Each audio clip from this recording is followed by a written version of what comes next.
Nesse vídeo eu vou trazer para vocês uma informação relacionada à Apple, uma informação relacionada a Irani, uma informação relacionada a Sabesp, uma informação relacionada ao Credit Suisse, uma informação relacionada a Cielo, uma informação relacionada à Eletrobras, uma informação relacionada a PetroRio, uma informação relacionada aos caminhoneiros e o bloqueio que está havendo e um fato relevante de Copel. Então vamos ao vídeo. Salve, salve, investidores! Como é que vocês estão? Sempre lembrando que antes de continuar, você clica no botãozinho vermelho de inscrever-se para ajudar esse canal, tá bom? Começando aqui com Apple, o que está acontecendo? Funcionários da Apple estão pulando muros da sua fábrica, que se localiza lá na China, uma fábrica lá na China, para escapar de lockdown. Olha só que maluquice. Como vocês sabem, lá na China está vigorando a política de Covid-0, lockdown ali praticamente absoluto. E na última semana, fugiram da fábrica da Apple lá na China funcionários que pularam o muro da fábrica justamente para fugir desse isolamento imposto pela prefeitura da região ali central de Zhengzhou, não sei se é assim que se pronuncia, mas fica na região central da China. Fontes ali do Financial Times relataram que os trabalhadores na China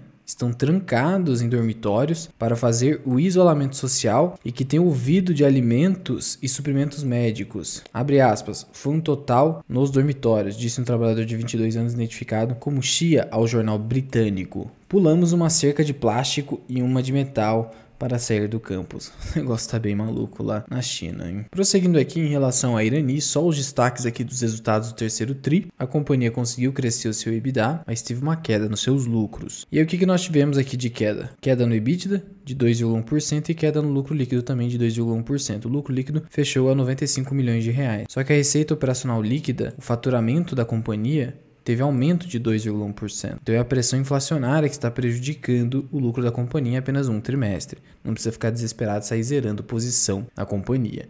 De qualquer forma, esse lucro veio acima das expectativas do mercado. A alavancagem financeira da companhia segue controlada, tá? Mesmo com a finalização da plataforma Gaia, espera-se que a alavancagem da companhia não ultrapasse 2, 3 vezes EBITDA no máximo. Fechou a 1,18 vezes o EBITDA, então está completamente controlada a alavancagem financeira da empresa. O programa de recompra segue a todo vapor, tá? Até agora 9,52% do programa foi concluído. A companhia segue remunerando muito bem os acionistas, com dividend yield acumulado de 10,33%.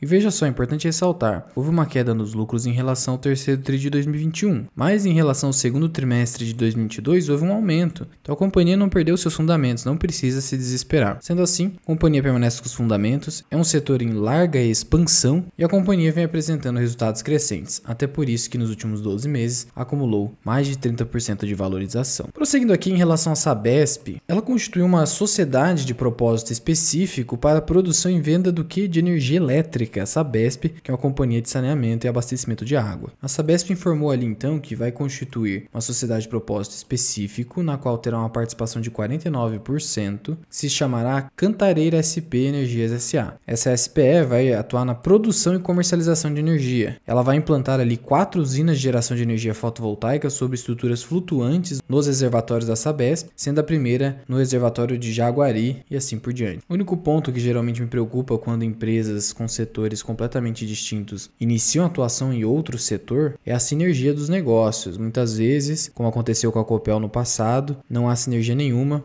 O outro negócio acaba sendo não rentável, ocorre a priorização da empresa, como diz o Peter Lynch, e aí muitas vezes você é obrigado a vender um negócio que não te deu rentabilidade. Então, é preciso aí o acionista Sabesp acompanhar a evolução desse negócio. Prosseguindo aqui em relação ao Credit Suisse, ele contratou 20 bancos para aumento de capital. Esse aumento de capital visa levantar 4 bilhões de dólares para financiar a sua ampla reestruturação, que é indispensável ali para o Credit Suisse, que sim, corre risco de falência, não é um risco tão remoto assim. Eu já fiz um vídeo detalhando aqui o que está acontecendo com o Credit Suisse e vou deixar aqui no card. É bem provável que o banco não encontre dificuldade no seu follow-on, já há interesse de vários investidores, os próprios acionistas já estão interessados na compra das novas ações, e esse follow-on é grande, por quê? Porque o Credit Suisse planeja emitir 1,3 bilhão de novas ações, mais da metade do que os 2,65 bilhões de ações que tem em circulação ao final de setembro. Então quer dizer, a companhia vai emitir mais de 50% aumento de ações em circulação, aumentando em mais de 50% seu capital social. E aí, obviamente, esperamos que o Credit Suisse consiga aí resolver esse problema todo e provavelmente vai conseguir, com a participação de 20 bancos aí de investimentos, muitos acionistas grandes interessados, eles não vão deixar o Credit Suisse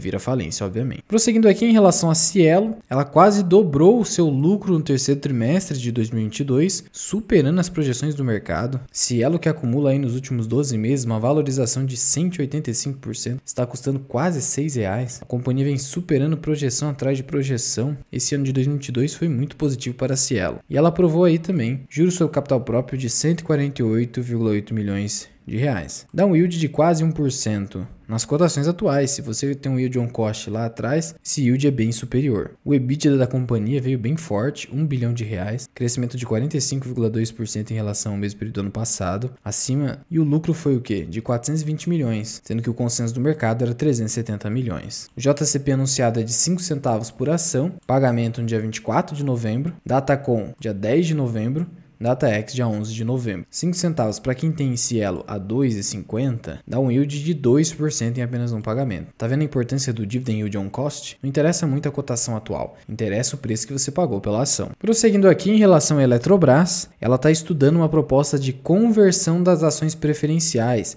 que é fazer com que todas as ações migrem para o novo mercado da B3, tendo então uma governança corporativa do mais alto nível na nossa bolsa. Então a Eletrobras já está estudando aí converter as suas ações preferenciais classe B, ELET 6, em ações ordinárias, ON. Em relação à ELET 5, que são as preferenciais classe A, a empresa ainda está analisando todas as alternativas ao seu alcance que melhor atenda ali os interesses da Eletrobras e de seus acionistas. Então ainda não está muito claro se ela vai conseguir converter as preferenciais classe A para ordinárias, mas as preferenciais classe B, ela já está de fato indo atrás de fazer essa conversão. É provável agora, né, com a Eletrobras privatizada, que isso tenha andamento. E assim a Eletrobras ganhe mais credibilidade no mercado. Prosseguindo aqui em relação a PetroRio, ela viu o lucro subir mais de 6 vezes no terceiro tri para 153,7 milhões de dólares. A um câmbio aí de 5,10, você tem quase 785 milhões de reais. Lucro absurdo em apenas um trimestre para a PetroRio. E esse lucro foi impactado fortemente pelo aumento das despesas de depreciação e amortização, devido à maior produção no campo de Frade, que acelera a depreciação das reservas do campo, e pelo imposto de renda, uma vez que é impactado pelo aumento da receita e consumo de prejuízos fiscais de exercícios anteriores. Veja, então teve impacto aqui no lucro da companhia, mas ele foi impulsionado efetivamente pelo expressivo crescimento do resultado operacional. Então, isso aqui é puro resultado operacional, ou seja, resultado da atividade exercida pela PetroRio, sendo que a companhia registrou o menor lifting cost da sua história. O que é o lifting cost? É o custo de extração, e foi de 9,5 dólares no trimestre. Esse é o menor já registrado pela companhia, representando uma queda de 23% se comparado com o mesmo período do ano passado. E realmente, se você parar para pensar, a companhia teve uma receita líquida de 378 milhões de dólares, lucrou 153 milhões, olha a margem disso aqui, uma margem líquida enorme. Como é que você calcula essa margem líquida? Basta você pegar aqui o lucro líquido, que eu falei para vocês, 153,7, e dividir pelo 378,2. O que você tem aí? Uma margem líquida de 40%. Então a companhia foi muito eficiente e realmente conseguiu ali reduzir muito seu custo de extração, sendo que a companhia está aí com uma posição de caixa enorme de 1,7 bilhão de dólares, de tal modo que a sua alavancagem financeira se encontra negativa. A empresa está voando. Até por isso que o mercado não deixa barato. A companhia acabou subindo mais de 50% nos últimos 12 meses e está negociada a uma relação preço-lucro de 11 vezes. Difícil se posicionar na empresa. Ela não está barata, negociando uma relação preço-valor patrimonial de 3,83. Só que, se você partir do pressuposto de que a companhia está crescendo em receitas e lucros bem mais do que o seu PL, pelo indicador PEG Ratio, até faria sentido se posicionar na companhia. Mas eu particularmente acompanho a empresa e preferiria que houvesse uma correçãozinha ali para poder se posicionar no melhor preço. Mas não há pressa nenhuma, nosso mercado é bastante volátil e essas empresas estão em setores mais cíclicos. Em algum momento pode acontecer uma correção e aí o investidor precisa estar atento e com caixa para poder aproveitar a oportunidade. Lembrando que esse vídeo não é nenhuma recomendação de investimento. Prosseguindo aqui, caminhoneiros estão bloqueando estradas e isso está acendendo um sinal de alerta em frigoríficos e empresas do setor de logística. Tanto que Marfrig hoje teve uma queda de quase 3%.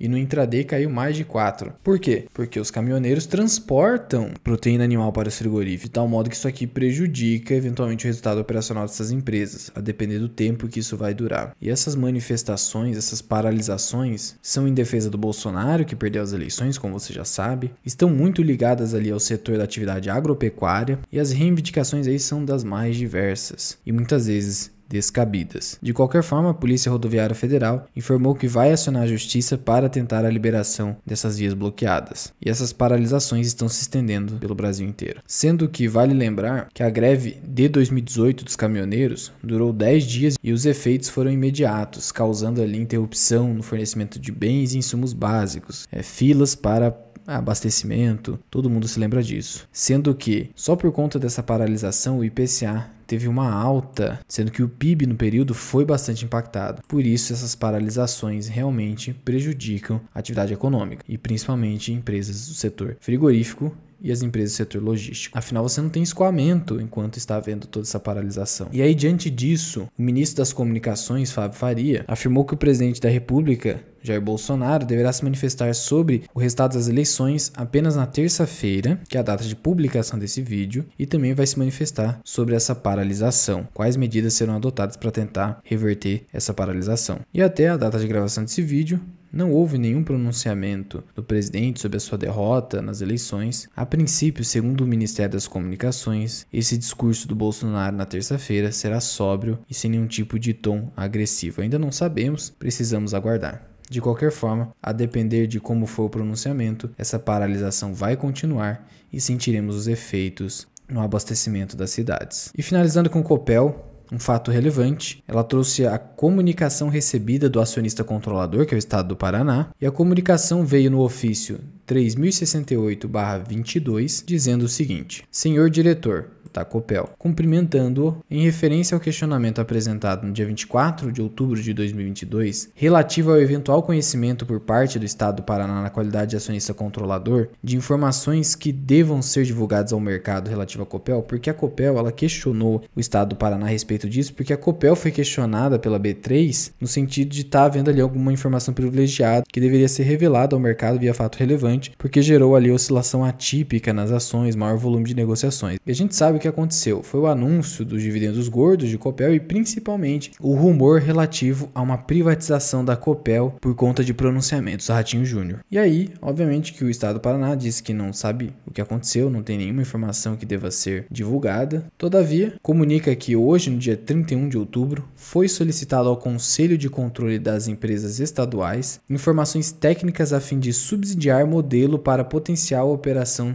no mercado de capitais em que se otimize o investimento do Estado do Paraná na Copel, preservando participação societária relevante do Estado na companhia. A adoção de eventual modelo, a depender dos estudos que serão realizados para este fim, estará sujeita a determinadas aprovações de acordo com a lei e regulamentos aplicáveis. Portanto, essa ideia de privatização não está descartada pelo Estado, que inclusive já vai começar ali estudos a fim de subsidiar um modelo para potencial operação no mercado de capitais, mas sem perder ali a participação do Estado do Paraná na Copel. Mas ele disse, participação societária relevante, não como controlador, então ainda não está muito claro o que vai acontecer. De qualquer forma, ainda é muito cedo para afirmar que de fato vai haver uma privatização, mas a ideia não foi descartada pelo Estado. E se você quiser se aprofundar ainda mais sobre investimentos, eu faço lives semanais na minha área de membros, considere ser membro do canal associado Mirai, você pode cancelar a qualquer momento e você também recebe aulas exclusivas que eu gravo semanalmente, falando sobre indicadores ou sobre assuntos que tenham demanda dos meus membros. Mas já vai deixando aqui nos comentários, você realmente acha que a Copel poderá ali ser privatizada? E em relação à PetroRio, você esperava um resultado tão forte assim? Conta aqui pra mim da Mirai. Muito obrigado por ter ficado comigo até aqui. Eu sou o Luan, que é o canal Mirai Investing. Até o próximo vídeo. Fui!